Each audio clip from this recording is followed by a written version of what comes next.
ഇതിൻ്റെ വരാനുള്ള ഒരു ഭാഗത്തിലേക്ക് എല്ലാവർക്കും സ്വാഗതം. അങ്ങനെ മീനാക്ഷിയും ഇത്രയും കൂടി കോളേജിൽ നിന്നും അതുപോലെ തന്നെ ജോലി സ്ഥലത്തു നിന്നൊക്കെ വരുമ്പോൾ കാണുന്നത് ആര്യൻ ഇങ്ങനെ അടി കിട്ടി ഇരിക്കുന്നതാണ്. ആര്യൻ അടി കിട്ടിയത് മിത്ര കാരനെന്നുള്ള കാര്യം മനസ്സിലാവുന്നുണ്ട്. കാരണം അലോകണ് തല്ലിയെന്നുള്ള കാര്യം ഗോമതി മിത്രയോട് പറയുന്നുണ്ട്. അത് ഗോമതിക്ക് വല്ല വിഷമത്തോടെയൊക്കെ പറയുന്നത്. മിത്ര അതിനുശേഷം നമ്മുടെ ആര്യൻ്റെ അടുത്ത് ചെല്ലുന്നുണ്ട്. ആര്യനോട് സോറി ഒക്കെ പറയുന്നുണ്ട്. പക്ഷെ ആര്യൻ മിത്രനെ ആട്ടി ഓടിക്കുകയും ചെയ്യുന്നത്. നിന്നെ അവർക്ക് വേണ്ട, അവർ ചോദിച്ചത് സ്വർണവും പണവും മാത്രം. അവൻ ചോദിച്ചത് സ്വർണവും പണവും മാത്രമുണ്ട്. നിനക്ക് ആ സ്വർണ്ണം അവന് കൊണ്ടുകൊടുക്കാൻ പറ്റുമോ എന്നൊക്കെ ചോദിക്കുമ്പോൾ മിത്ര അങ്ങനെ ആലോചിക്കുന്നുണ്ട്. എന്തായാലും എങ്ങനെയെങ്കിലും അവനെ മിഥുനെ കണ്ടെത്തണം. കണ്ടെത്തിയാൽ മാത്രം പോലെ സ്വർണം മേടിച്ചെടുക്കണം.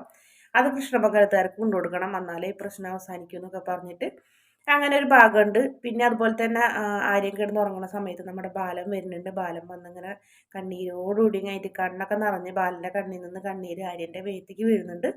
തലോടുന്നതും കൈമ പിടിച്ച് ഉമ്മൊക്കെ വയ്ക്കുന്നൊക്കെ ഉണ്ട്. പക്ഷെ ഇതെല്ലാം നമ്മുടെ ആര്യൻ അറിയുന്നുണ്ട്. ആര്യൻ കണ്ണടച്ചിരിക്കും.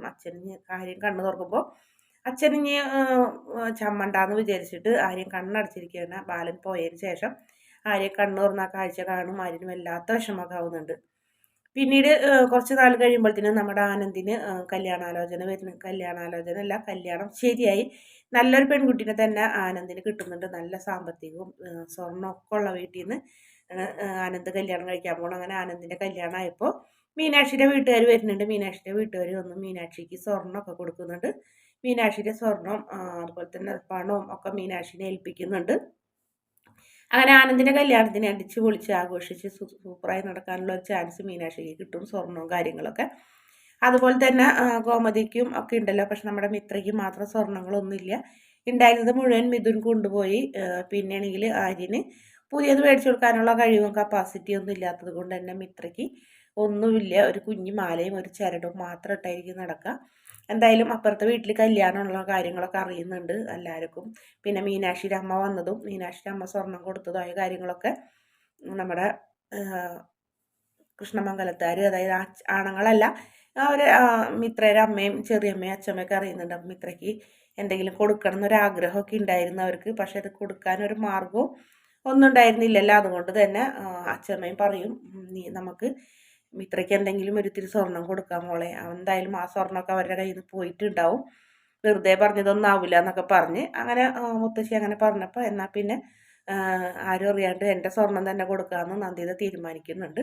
അങ്ങനെ നന്ദിത കുറച്ച് സ്വർണം എടുത്ത് അവരാരും അറിയാണ്ട് നമ്മുടെ മിത്രയ്ക്ക് ഏൽപ്പിക്കുന്നുണ്ട്. മിത്ര വേണ്ടാന്ന് ഒരുപാട് പറഞ്ഞെങ്കിലും അമ്മയുടെ കണ്ണീരിന് മുന്നിൽ മിത്ര സമ്മാനം വാങ്ങുകയാണ് ചെയ്യുന്നത്. അമ്മ തരുന്നതല്ലേ, എൻ്റെ മോൾക്ക്, എൻ്റെ സ്വർണ്ണമൊക്കെ എൻ്റെ മോൾക്കുള്ളതാണ്, അവരെന്ത് വേണമെങ്കിലും പറഞ്ഞോട്ടെ എന്നൊക്കെ പറഞ്ഞ് ആ സ്വർണം മിത്രനെ ഏൽപ്പിക്കുന്നുണ്ട്. അങ്ങനെ കല്യാണത്തിന് മിത്ര കുറേ സ്വർണ്ണമൊക്കെ ഇട്ടിട്ട് സുന്ദരിയായി സാരിയൊക്കെ കൊടുത്തിട്ട് തന്നെയാണ് നിൽക്കുന്നത്.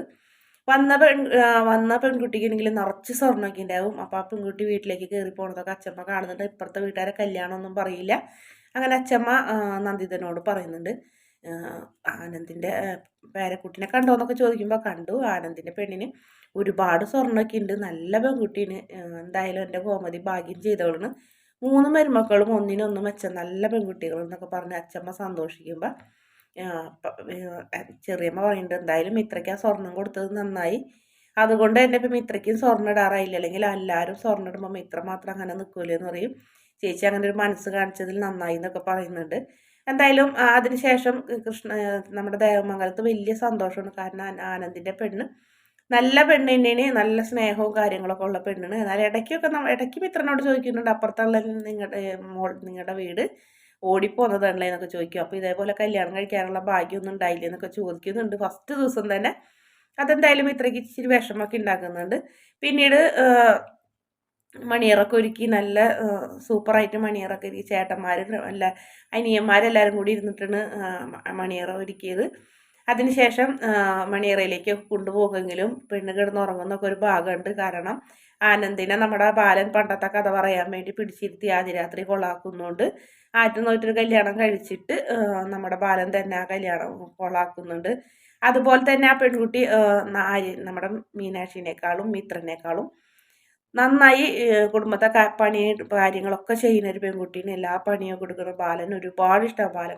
ബാലൻ കണ്ടെത്തിയൊരു പെൺകുട്ടി ആയതുകൊണ്ട് തന്നെ പറയുന്നുണ്ട്, ഞാൻ കണ്ടെത്തിയ പെൺകുട്ടി ആയതുകൊണ്ടാണ് കുടുംബത്തിന് പിടിച്ചൊരു പെൺകുട്ടി എന്നൊക്കെ പറഞ്ഞ് ബാലൻ ഒരുപാട് അഭിമാനം കൊള്ളുന്ന ഒരു ഭാഗവും കൂടി അതിലുണ്ട്. വീഡിയോ ഇഷ്ടപ്പെടുകയാണെങ്കിൽ ചാനൽ ഒന്ന് സബ്സ്ക്രൈബ് ചെയ്ത് സപ്പോർട്ട് ചെയ്യണേ.